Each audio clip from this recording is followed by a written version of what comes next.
Hello friends, welcome to Vidya Vidus YouTube channel. 28 ദിവസം മാത്രം പ്രായമുള്ള ഒരു കുഞ്ഞാവിയുടെ നെയിമിംഗ് സെറമണിക്ക് വേണ്ടിയിട്ട് ഞാൻ തയ്ച്ചു കൊടുത്തൊരു ഫ്രോക്കിന്റെ മെഷർമെന്റ് സ്റ്റിച്ചിങ് ഒക്കെ ആയിട്ടാണ് കേട്ടോ ഇന്നത്തെ വീഡിയോ. സ്റ്റിച്ചിങ്ങിനെ പറ്റി ഒട്ടും അറിയാത്തവർക്കായാലും ബിഗിനേഴ്സിനായാലും കുറച്ച് എന്തെങ്കിലുമൊക്കെ അറിയുന്നവർക്കായാലും നല്ല യൂസ്ഫുൾ ആകും. എന്തായാലും അവസാനം വരെ ഇരുന്ന് കണ്ടു നോക്കണേ.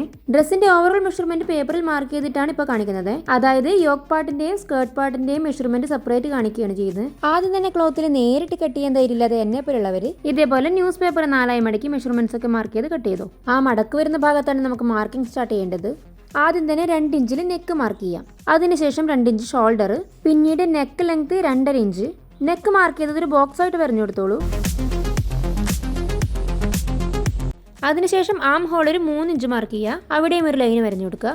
നെക്സ്റ്റ് നമുക്ക് ചെസ്റ്റ് അളവ് 5ഉം അതിന്റെ കൂടി ഒരു 1.5 ഇഞ്ച് തയ്യൽ തുമ്പും കൂടി 6.5 ഇഞ്ച്. കുഞ്ഞുകുട്ടികൾക്കൊക്കെ ഡ്രസ്സ് തയ്ക്കുമ്പോൾ കറക്റ്റ് അളവൊന്നും എടുത്ത് ഡ്രസ്സ് തയ്ക്കാൻ പാടില്ല. 1-1.5 ഇഞ്ചൊക്കെ ലൂസ് ഇട്ട് തയ്ച്ചാലേ നമുക്ക് ഊരാനും ഇടാനും ഒക്കെ എളുപ്പമുണ്ടാവുള്ളൂ. നെക്സ്റ്റ് മാർക്ക് ചെയ്യുന്നത് യോക്ക് പാർട്ടിന്റെ total length 5.5 inch. Waist size calculate ചെയ്യുന്ന സമയത്ത് കുട്ടികൾക്ക് അധികം ഷേപ്പ് ചെയ്യേണ്ട ആവശ്യമില്ല. ചെസ്റ്റിന്റെ അകത്ത് ഒരു 1/2 ഇഞ്ച് കുറച്ചിട്ടാണ് ഞാൻ വേസ്റ്റ് മാർക്ക് ചെയ്യുന്നത്. അതായത് chest 6.5 inch, waste 6 inch. Neck നമ്മൾ സ്ക്വയറോ റൗണ്ടോ ഒന്നല്ല കൊടുക്കുന്നത്. മലയാളത്തിൽ നാ എന്ന് എഴുതുന്ന പോലത്തെ ഒരു ടൈപ്പ് നെക്ക് ഉണ്ടല്ലോ, അതിന്റെ പേരൊന്നും അറിയില്ല, അങ്ങനെ ഒരു ടൈപ്പ് നെക്കാണ് കേട്ടോ ഇതിന്റെ ഡിസൈൻ. ഇനി നമ്മൾ വേസ്റ്റ് പാർട്ടിൽ 1 ഇഞ്ച് മാർക്ക് ചെയ്ത് കയറ്റിയിട്ടാണ് കേട്ടോ കട്ട് ചെയ്യുക. അതെന്തിനാ ചെയ്യുന്നതെന്ന് വെച്ചാൽ ലാസ്റ്റ് നമ്മൾ ഡ്രസ്സ് തയ്ച്ച് കഴിയുമ്പോൾ 2 സൈഡിലും തൂങ്ങി നിൽക്കാനുള്ള ചാൻസ് ഉണ്ട്. ഏത് ടൈപ്പ് ഫാബ്രിക് ആയാലും ഇതുപോലെ ചെയ്യുന്നതാണ് നല്ലത്. ഇനി ഇതൊന്ന് കട്ട് ചെയ്തെടുക്കണം. കട്ട് ചെയ്യുന്ന സമയത്ത് ബാക്ക് പോർഷനും ഫ്രണ്ട് പോർഷനും ഒരുമിച്ചാണല്ലോ ഉണ്ടാവുക.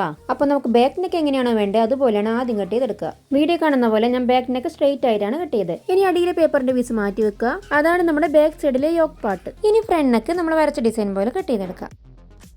രണ്ടും ഒരുമിച്ച് വെച്ചുള്ള നെക്കിന്റെ ഡിഫറൻസ് ഞാൻ കാണിച്ചു തരാം. കണ്ടില്ലേ? ഈ ഒരു ഫ്രോക്ക് ഞാൻ ഈ അളവിൽ തന്നെ മുന്നേ തയ്ച്ചു വെച്ചിരുന്നതാണ്. ഇനി നമുക്ക് പേപ്പറിൽ കട്ട് ചെയ്തത് അതുപോലെ നല്ല ക്ലോത്തിലേക്ക് കട്ട് ചെയ്തെടുക്കാം.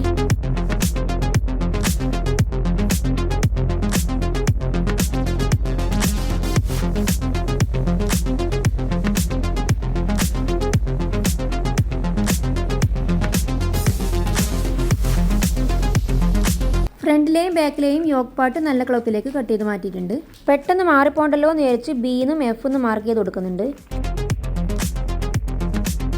ഇനി ഫ്രണ്ടിലെ യോക്ക് പാർട്ടിൽ കുറച്ച് ബീഡ്സ് എംബ്രോയിഡറിയും കൂടി ചെയ്ത് കൊടുക്കാം.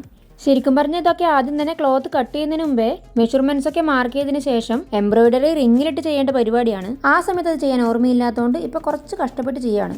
ഇങ്ങനെ ചെയ്യുന്നതിനും കുഴപ്പമൊന്നുമില്ല, അത്രയ്ക്ക് അങ്ങോട്ട് പെർഫെക്ഷൻ കിട്ടില്ല എന്നേ ഉള്ളൂ. ഓരോ ബീഡ്സ് ചെയ്യുമ്പോഴും അടിഭാഗത്ത് പോയി ഒരു കെട്ടിട്ട് കൊടുത്തതിന് ശേഷം നെക്സ്റ്റ് ബീഡ്സ് വെച്ച് കൊടുക്കുകയാണെങ്കിൽ എവിടുന്നേലും ഒരു ത്രെഡ് കട്ടായി പോയാലും ബാക്കിയുള്ള ബീഡ്സ് അതുപോലെ തന്നെ നിന്നോളും കേട്ടോ.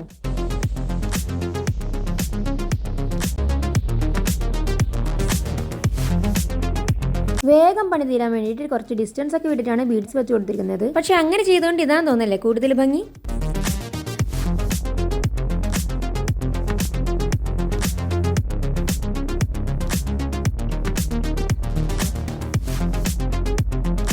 ഇനി യോക്ക് പാർട്ട് കുറച്ച് സമയത്തേക്കൊന്ന് മാറ്റി വെച്ചിട്ട് സ്കേർട്ട് പാർട്ടിലേക്ക് കിടക്കുകയാണ്. അതിന്റെ ടോട്ടൽ ലെങ്ത് വരുന്നത് 14.5 ഇഞ്ച്, 1 ഇഞ്ച് തയ്യൽ തുമ്പ് കൂടി 15 ഇഞ്ച്. വിഡ്ത്ത് എത്രത്തോളം വരുന്നു അത്രയും നല്ലത്.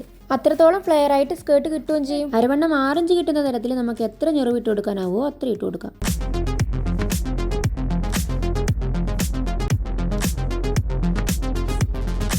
ഓരോ ഞെറിവിട്ട് കൊടുക്കുമ്പോഴും അവിടെ പിന്ന് വെച്ച് സെക്യൂർ ചെയ്യുകയാണെങ്കിൽ ഈ പരിപാടി കുറച്ചും കൂടി എളുപ്പമാവേ.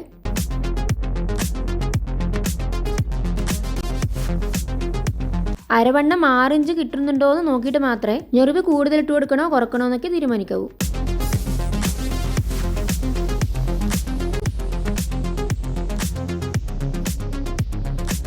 ഫൈനലായിട്ട് ഞെറിവുകളൊക്കെ ഒന്ന് വൃത്തിയായിട്ടൊന്ന് സെറ്റ് ചെയ്ത് കൊടുക്കുക.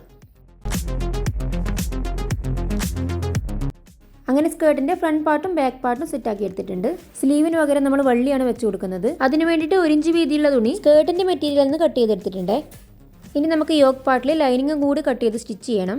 യോക്ക് പാർട്ടിൽ ബീഡ്സ് ഒക്കെ വരുന്നതുകൊണ്ടാണ് ലൈനിങ് വെച്ച് കൊടുക്കുന്നത്. അല്ലേ കുഞ്ഞു അവർക്ക് ലൈനിങ് ഒന്നും വേണ്ട ആവശ്യമില്ല. അതുകൊണ്ട് തന്നെ സ്കേർട്ട് പോർഷനിലൊന്നും ലൈനിങ് വെച്ച് കൊടുക്കുന്നില്ല കേട്ടോ.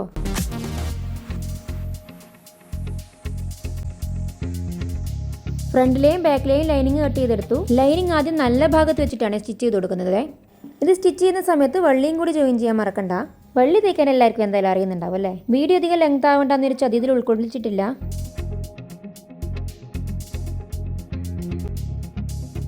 ആദ്യം നെക്കും വള്ളിയൊക്കെ വരുന്ന ആ പോർഷൻ മാത്രമാണ് സ്റ്റിച്ച് ചെയ്ത് കൊടുക്കുന്നത്.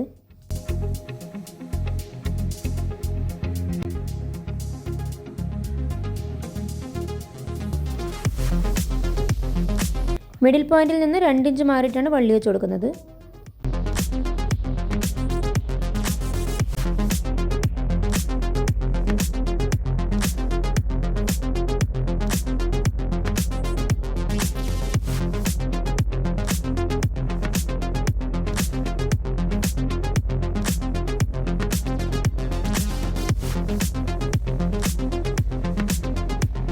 ഇതുപോലെ നെക്ക് പോർഷൻ മാത്രം സ്റ്റിച്ച് ചെയ്ത് ഞാൻ മറിച്ചിടുകയാണ് ചെയ്തത്.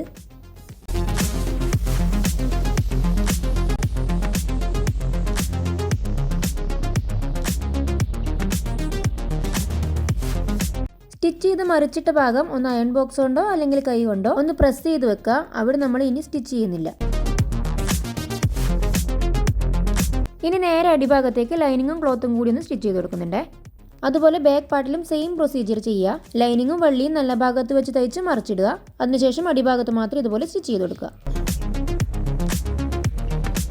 അങ്ങനെ യോക്ക് പാർട്ടിൻ്റെ ബാക്ക് സൈഡും ഫ്രണ്ട് സൈഡും ഫിനിഷ് ചെയ്തെടുത്തിട്ടുണ്ട്. ഇനി സ്കേർട്ട് ഒന്ന് സ്റ്റിച്ച് ചെയ്തെടുക്കുകയാണ്.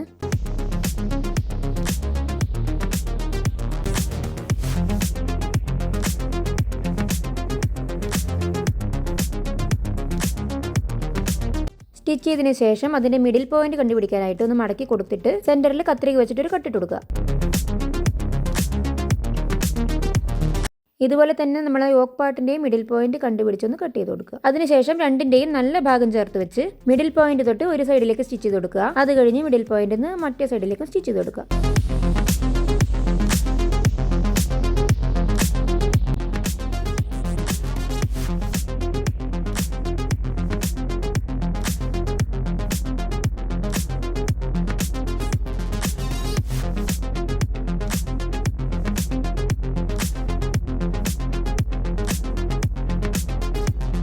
അങ്ങനെ front and back side set ആയിട്ടുണ്ട്.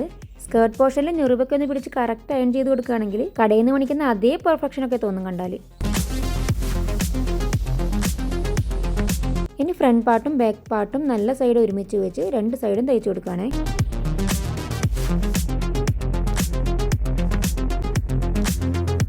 ബസ്റ്റ് സൈസ് നമ്മൾ മിഡിൽ പോയിന്റിൽ നിന്ന് അങ്ങോട്ടേക്ക് 5 ഇഞ്ചാണ് അടയാളപ്പെടുത്തുന്നത്. അതുപോലെ തന്നെ മറ്റേ സൈഡിലേക്കും മിഡിൽ നിന്ന് അങ്ങോട്ടേക്ക് 5 ഇഞ്ച്. കുട്ടികൾക്ക് ഷേപ്പിൻ്റെ ഒന്നും ആവശ്യമില്ലാത്തതുകൊണ്ട് ഷേപ്പ് കൊടുക്കുന്നില്ല കേട്ടോ.